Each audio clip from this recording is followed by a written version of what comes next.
Hello, everybody. This is James Diboe, Discovering, dedicated to original peoples as always. We got a special guest on from Portugal, Christina Roldao. How are you doing, my sister? I'm good. And you? Thank you for coming on the show. Now, you're the sociologist, activist, and you're also dealing with the presence of the Afro Portuguese in Portugal. And, also introduced by Professor Small, which I definitely appreciate. So thank you very much for coming on the show. How's life? Thank you for this. Thank you for the invitation. Are you welcome? How's life in Portugal anyway?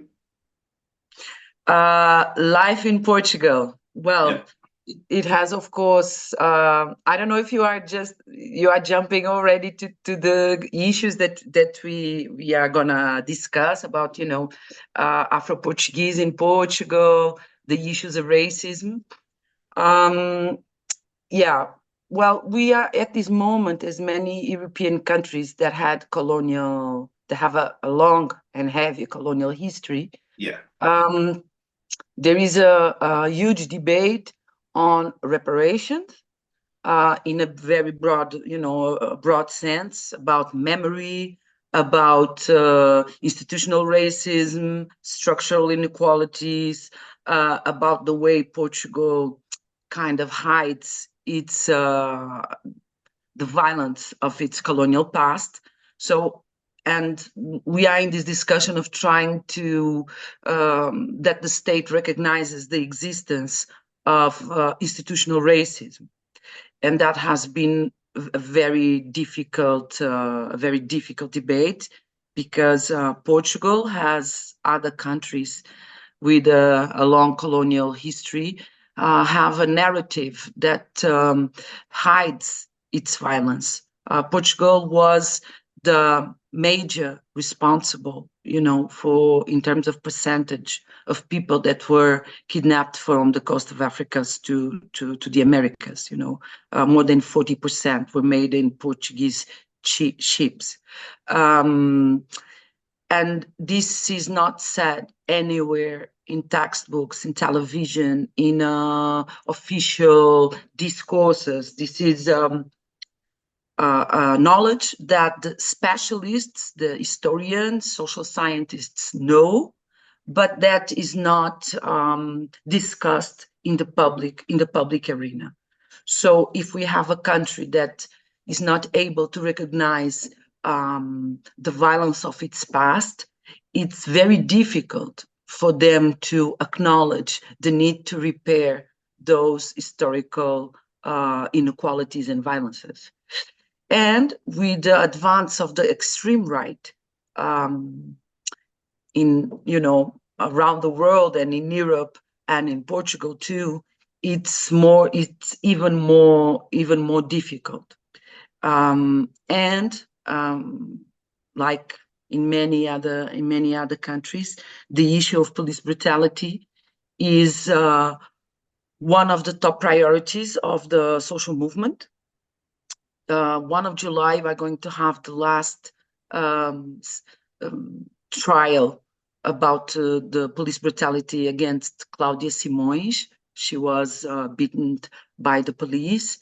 And from what we see from the other sessions in court, it's very probable that she will not have justice, and actually that she'll be accused and condemned for resisting to police. So this is not the first time. This is something that we already know how it works. Interesting. I mean, when you speak to the average people who travel to Portugal, they believe that life is good for Black people go to Portugal, whether you're traveling, and it's different traveling on a holiday and actually living in the country, being born, going to school there, going through the educational system, life. So if we're dealing from today, I mean, I understand you're going from the 20th century, your research goes back to. So can you see is there much improvement, would you say, from From the times that you're researching from the 20th century to where we are today, have you seen major changes where it's gotten a lot better, or would you say that um, there's not much of a difference? How would you describe from where you start your research from the 20th century to where we are today? Has there been major changes?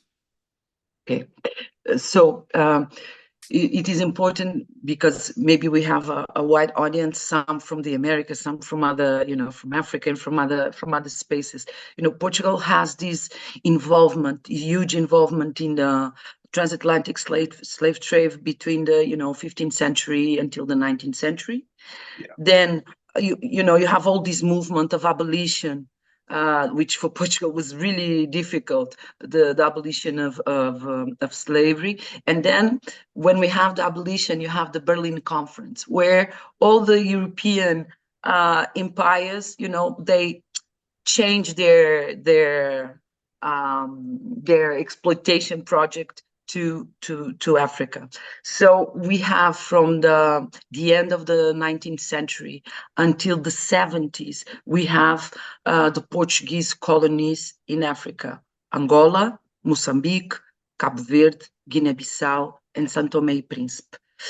So from the beginning of the 19th century, it was a very historical moment, because it was the beginning of the actually occupation of those territories. Until then, until the beginning of the 19th century, Portugal has a long presence in Africa, but it's most in the coast, for commercial reasons, for some bureaucratic apparatus, but there was not really, an occupation of the territory. So it was called, that period of occupation, of extreme violence, was called in our books in Portugal, the Wars for Pacification. Wars for Pacification, which is a very bad name for, it was not about pacification, it was about exploitation, it was about robbery and death. So when we want to compare that time with these times, in which we live not in a colonial system, but in a neo-colonial system where you have continuities, but with different mechanisms, with different ways of working. I think it's important for us to acknowledge that we had the liberation movements and that they done an incredible work to try to free us all, and saying, for me, in my perspective, saying that everything is the same now, like it was in 1923, it's not acknowledging the effort they've done, and not just the effort, the conquers they had with that fight. Well, but there are a lot of things that kind of maintain the same. And one has to do with Lusotropicalism, that is this old idea that the Portuguese mingle with Black people, it's like this kind of conviviality, this kind of smooth, this idea of smooth colonialism, in which the Portuguese, hear the music from African countries, eat the food, marry, and there's a lot of mixing. And sometimes this gives the idea that, well, maybe there's no racism in Portugal, But then when we are talking about power, when we are talking about having access to representation in politics, who is blamed for crime, who is criminalized, who has the worst jobs, and who has the worst housing conditions, the conviviality will not save us from those aspects. They are really important for your life, for your quality of life, and for your life in the sense of living, of your body, of being in this world, of not being kind of prematurely dead, killed, Yeah. And so I think many times people that come from other places that don't know Portugal, they feel like this is, sunny country, it has beach, people are kind of informal, more, but it doesn't mean that racism is not there. Actually, sometimes that conviviality can make possible brutality in day-to-day life very easily, Yeah. you know, Yeah. like, Well, yeah. yeah. So many people the quite oblivious when they travel. I mean, I travel a lot of places, and I also do a lot of history. So when I study history, I can only see the Portuguese are the earliest doing the transatlantic slave trade. Go back to Henry the Navigator, and it's been a oh now I was aware of like the Moors were in Spain before, and Yeah. Portugal, so they're kind of like bridging the gap. So I understand that through the Moors, the education that they brought in, doctors, there was Europe was in the Dark Ages these times. So what's interesting is when Portugal gained the strength, I understand they went independent from the Moors before Spain went independent. Mm. Portugal broke off from Iberia was the area where Spain and Portugal. It was called Iberia. Yeah, but yeah, it has a lot of different kingdoms inside it. Yeah, The, you don't have in that time the idea of nation state. that's it. So, Yeah. so it is not yet built. But yes, tell me. But anyway, so when Portugal, they just become very powerful. I mean, if you look at how early they were, very early on the transatlantic slave trade. The amount of people that were taken to Brazil as well. I mean, Brazil is the largest place of African people of African descendants to be taken into slavery. You know, this doesn't get talked about too much. People always focus on the United States or they focus on the Caribbean. And Brazil is definitely a place that doesn't get enough, not enough information on it. So Mm-hmm.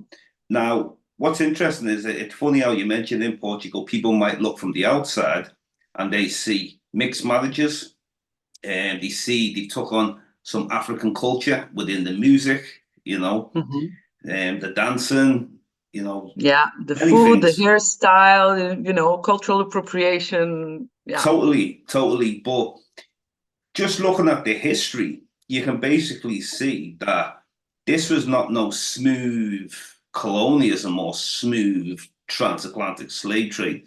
This was brutal, and this is what we need to be discussing because Mm-hmm. Portugal do kind of they get like a blight a bit more because of they didn't have the British Empire or certain other Yeah. European powers that came in. But yeah, if you run us through, give us a bit more information on as we're going throughout the years of Portugal, from like Sorry, where, I didn't understand the question. if Sorry. you just give us a bit of information from like how did black activists be able to rise up in Portugal to be able to, Mm-hmm. for you to be able to be doing what you're doing today? When did it Mm-hmm. start, black activists in Portugal, like fighting back? Mm-hmm. Okay, so um, one of the issues that we were posing about this mixing, and how many times we look at it as a smooth, this idea that it's, oh, so if there's mixed couples and if there's mixed race children, so maybe racial relations are more, more soft or something. And we really need to think about the history of colonial of Portuguese and of Portugal. Portugal is a very small country, and it always had, from ancient times, demographical problems, demographical, and it's poor in its agriculture, in its you know extraction of minerals, of mines, and all that. So Portugal, this small country, is trying to colonize a continent like South America, Brazil. So there's no way. And, doing another colonial projects in other places, in Asia, in Africa, all at the same time, so kind of ambitious for a country that was so small, so there's no way of colonizing Brazil in the way that Portugal has done without mixing. So mixing, it's a biopolitics of occupation when you don't have white bodies to actually do it. Yeah. So it was much more a weapon of occupation, and not a love story. And of course, this mixing, when we hear some narratives from the 50s, Gilberto Freire, which is a white author that in the 40s has written about how Portuguese colonialism was exceptional because it has a lot of mixing, it has a lot of comprehension, very intercultural. This was in the 50s. So many of these ideas are still alive today. And when activists like us need to push some issues to the public agenda, there's this kind of national numbness because everyone has this idea of, no, but, Brazil was the country of mestizos. The Portuguese made Brazil mestizo, or we didn't have, which is not true, we didn't have apartheid like, like in South Africa, which is not true. We had Estatuto do Indigenato that divided the population in 3 racial groups: white, that were considered naturally civilized; blacks, that were considered indigenous, which meant they didn't have the rights of the rest of the population and could be subdued to forced labor. And this was the energy of the colonial Portuguese Empire, this forced labor. And you could only do it by this law that decided that the majority of Black people were uncivilized, so they had to be civilized through work. This was the narrative. And then, which is very interesting, and then we had a third category, which was called the assimilated, which was a very small category. You never had more than 5% of the Black people in the colonies in this category. But the assimilados was a category for middle class, mixed race families, for all the small exceptions to the category of the indigenous. This group would not have, could not be subdued to forced labor, had a sense of superiority, could have a sense of superiority compared to the rest of the Black people, but didn't have the same rights as the white Portuguese. To work in public administration, to have access to bank empréstimos, I don't know how to say it, loans, being able to represent politically, to be part of the parliament and all that.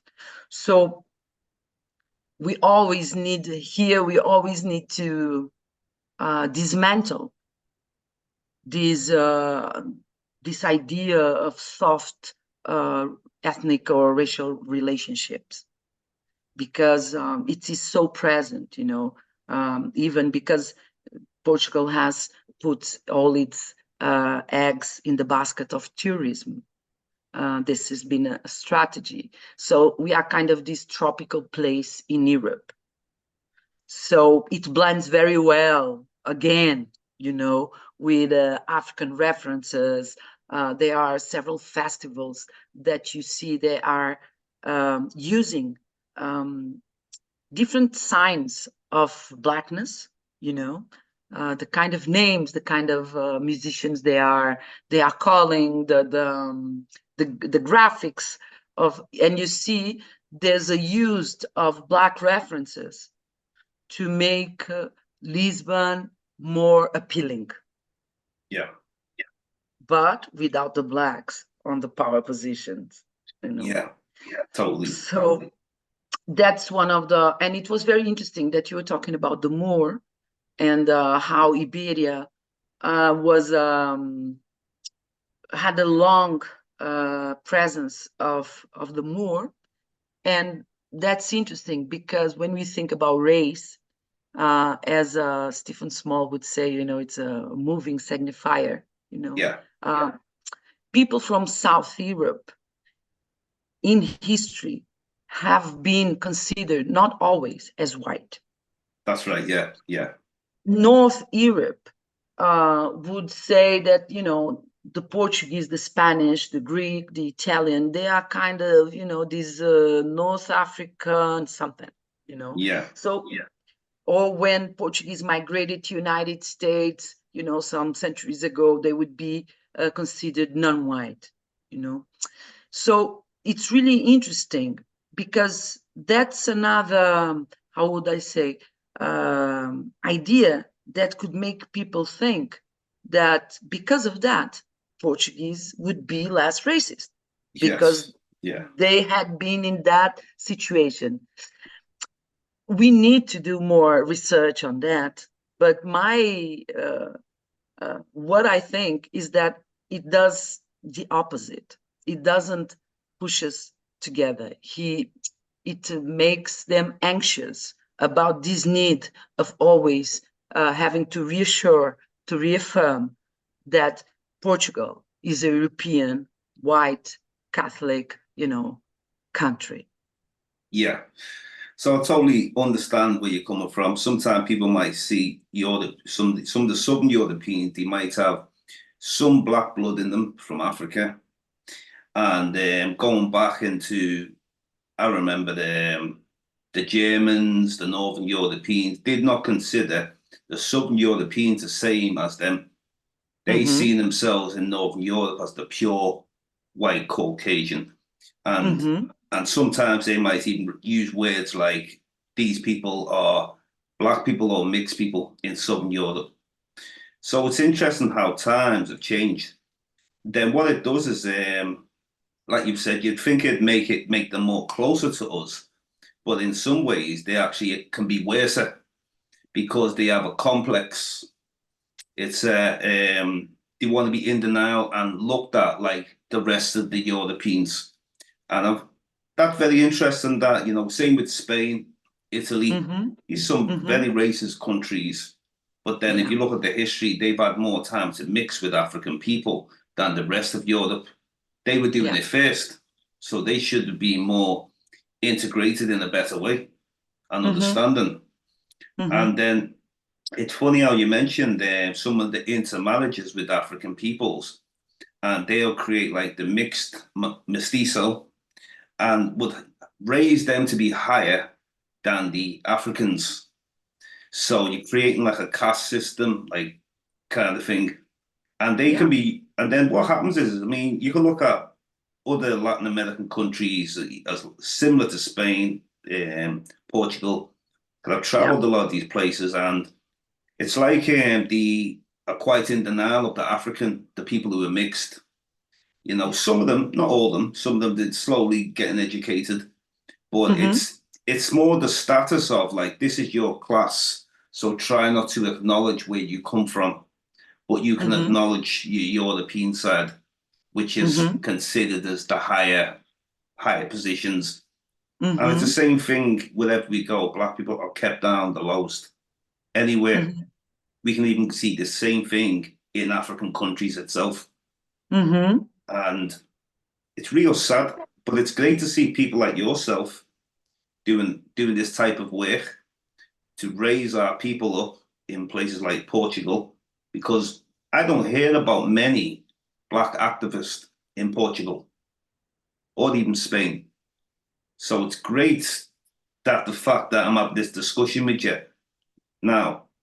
Is there many black activists? Is there many people like yourself in Portugal who are trying to uplift the black African people? Yeah. Okay. Yeah.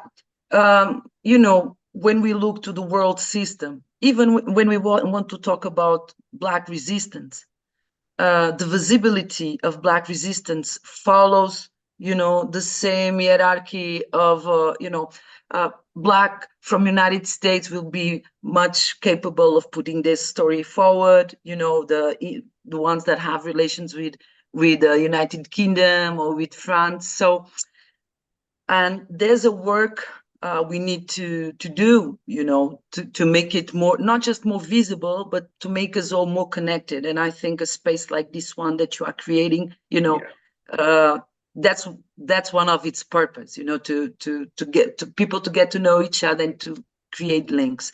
What I see is that, you know, 70s, we have the liberation movements and independences of Angola, Cabo Verde, Guinea-Bissau, Mozambique, and, you know, and after that, Portugal enters European Union. So we have in the 70s the end of the empire and the end of fascism. We had fascism between 33 and 74. So it's two exploitation and domination systems that fall at the same time, you know. And when we think about the Portuguese colonial history, we always have to think that it was colonial and fascist at the same time. So it could not be soft. There's no way it could be soft.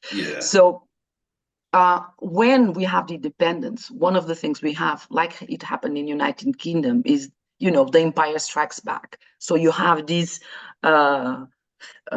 increased in African migration to Portugal. I'm a daughter of that generation that came in the beginnings. You know, it was, you know, the first post-colonial, you know, migrations, and from Cape Verde and other countries. Cape Verde. Yeah, Cape Verde. So the first decades, what we have, it's much more movement that it's dedicated to the issues of migration, you know, documents, access to housing, access to education. So we were talking about a community that was growing, a Black community that was growing, and that was brutally excluded. So, you know, in what has to do with access to citizenship, having their documents regularized, you know, all these. So the generation of my parents during the 90s, they were very focused on issues of migration and of basic survival, you know. And the generation of their children, my generation, that was born in Portugal, we have some of the same issues, but we raise new issues. Because we, you know, the generation of my mother will say, I'm Cape Verdean, I'm not Portuguese. You know I'm not in my country. So, but for me, I'm raising the issue other way. You know, that is, I'm Portuguese and Black, and no one believes that I'm from here. No one wants me part of this, you know. So the issue of race kind of gets more attention in this generation, mine and the others that follow, in the social movement. So there are a lot of activists in Portugal that consider themselves as, you know, Black activists, Black anti-racist activists. But you also have this other generation that would not so much talk about race.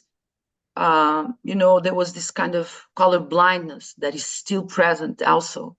You know, this idea of, if you talk about race, then you are being racist. If you talk about race, things get so, how do I say? Oh, I cannot find the word in English now. But people get very, very. It's like sort of like we call very like sensitive. Yeah, you know? it's very sensitive. Yeah, It's reverse very sensitive. racism. That's what it's a bit like. Yeah.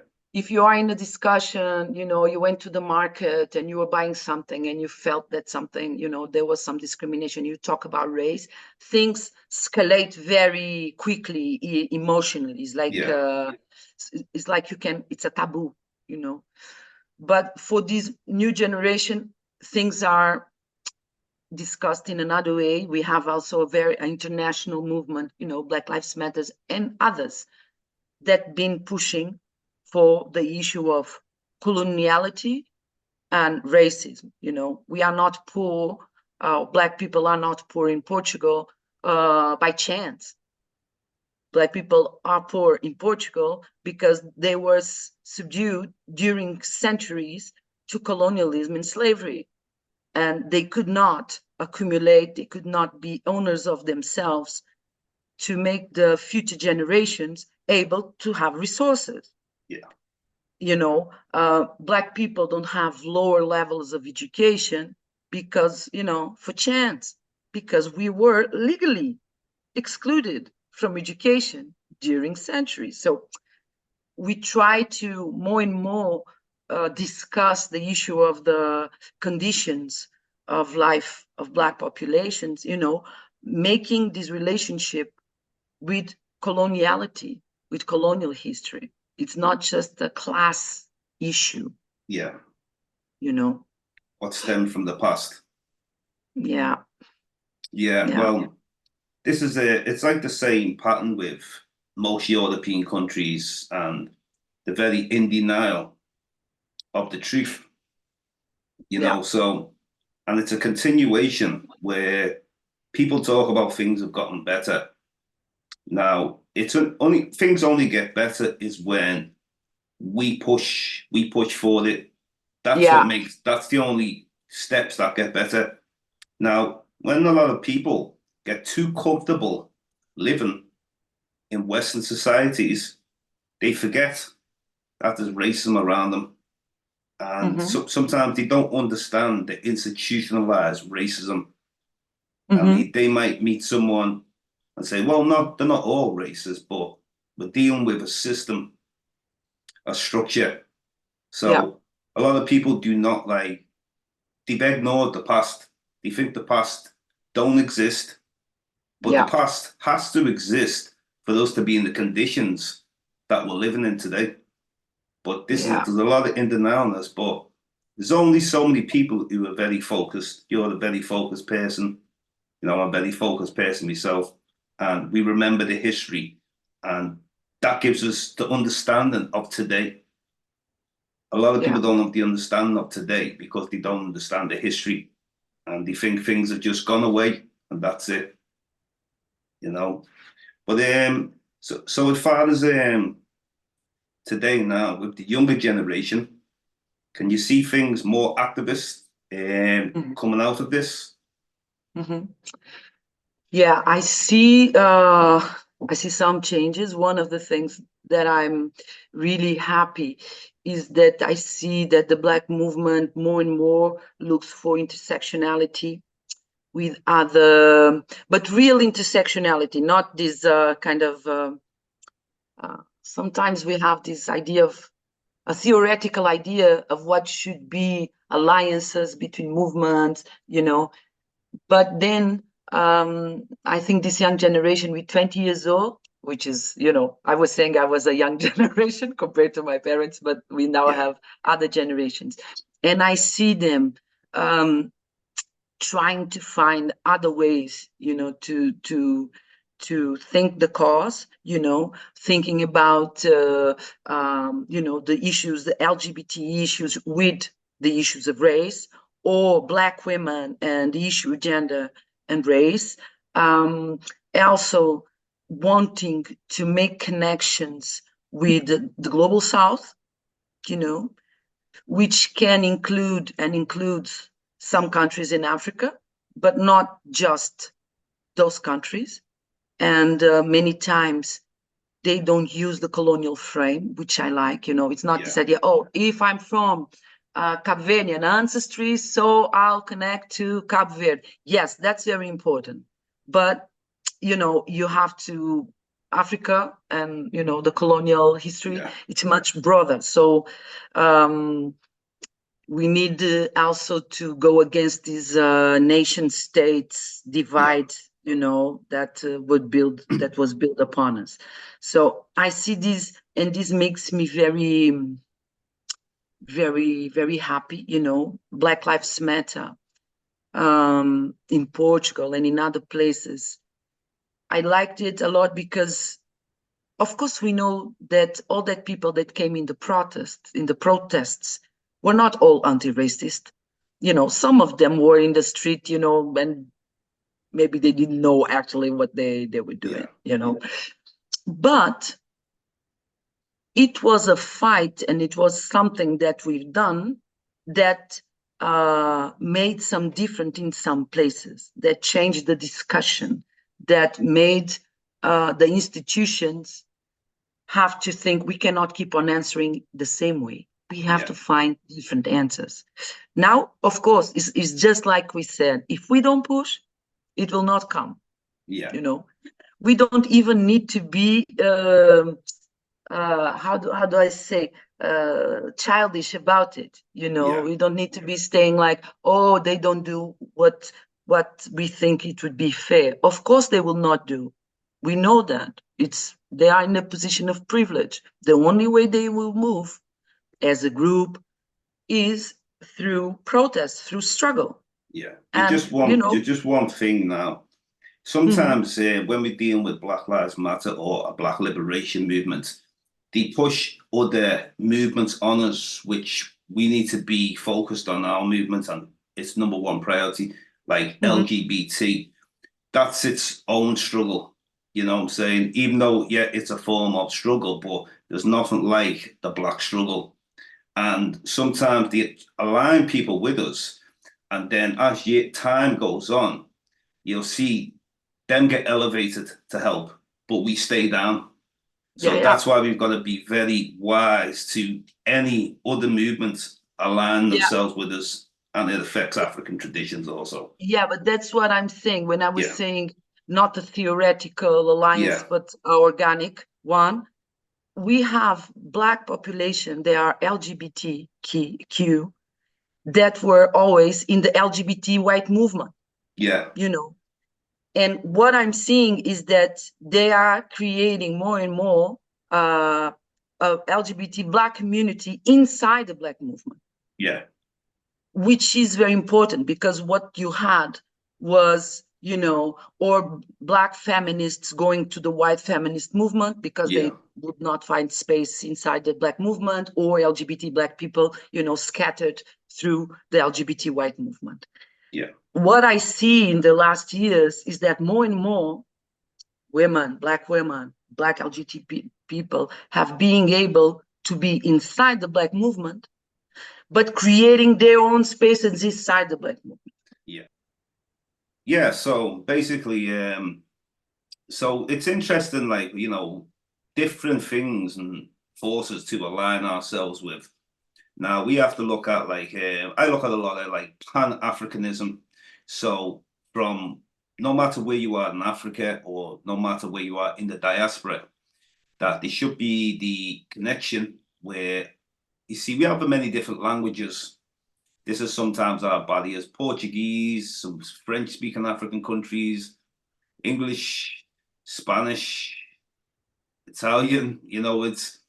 It's all there. So we always have to look at how can we break the barriers to be able to come together. And in Portugal, growing up, now, was you born in Portugal, sorry, or was you born in Cape Verde?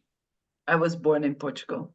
Born in Portugal. Do they learn English in the schools, or is it you've got to take that up as a course separately? We learn it in school. Oh, good. Yeah. Good. Yeah. I need to learn a bit of Portuguese myself, because there's many Portuguese speaking countries that we've got with African people. Yeah. So definitely we need some sort of connection, a great better communication than what we have.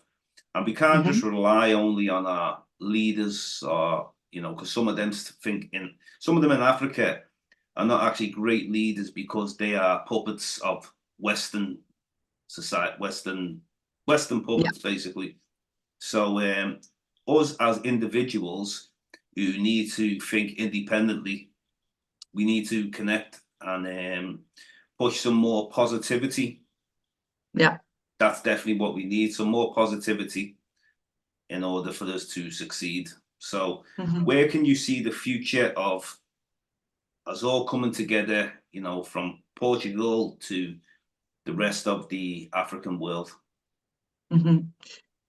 I think that it's, you know, we are in this time. I know it's cliche to say this, but you know, with internet, with social media, we didn't see yet all the consequences and how it will shape our, you know, future. We are still living it, so we didn't see completely the result. But for sure, it has opened a space for us to connect in a way that didn't exist for people that were in a position of domination and exploitation, you know. So what I feel is that we can connect much easier, connect directly, like we are here, the two of us today, or like in other meetings with, you know, Black people from Spain, organizing, you know, a common protest, or organizing a conference, or organizing a book, or organizing, you know, a festival, whatever. But I feel that we can contact more, and we also are receiving the books, the music, the knowledge of each, you know, each different Black community. So it's not just that we are more in contact, but we are getting to know more and more about the specificities of each group of this big diaspora and of the continent. And we are having access also to very good discussions, you know, because our condition is a condition that it's very, it takes a lot of energy and a lot of focus for you to really get what's, you know, all the layers that So constrain you, you know, and to be very conscious about your action, you know, if what I do reinforces or not, you know. So our kind of struggle, it takes effort to understand, to hear, to have critical thinking. And to do that, you need to have access to debates, to discussions, to see, you know, how are the Brazilians discussing this issue? You know, how are the Black women in Nigeria discussing this issue? You know, and to see it from different sides, but not from different sides, the white side and the Black side, you know, the different sides inside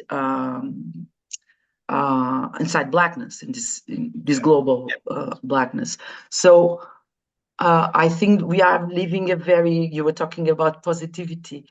I think we are living a revolutionary moment, in the sense of being able to get together more and more. Now we will see if, with this energy that we are creating, if we'll be able to battle against extreme right that is coming, that it will be enough for us not to be convinced by the liberal ideas that are always getting in, you know, inside the political proposal of, you know, of Black radical tradition, you know, and that we need always to be aware of it. So for me, this is, I feel very grateful to be living this era where, you know, Stephen Small, we get to know each other through a contest, a course that it's called Black Europe, you know, which puts a lot of people from different European countries and from United States also together, discussing during more than a week what is racism, what is structural racism, how, you know, different historical contexts, but also in Afro-European conference too, which we organized in 2019 in Lisbon, which we had, you know, Black people from everywhere.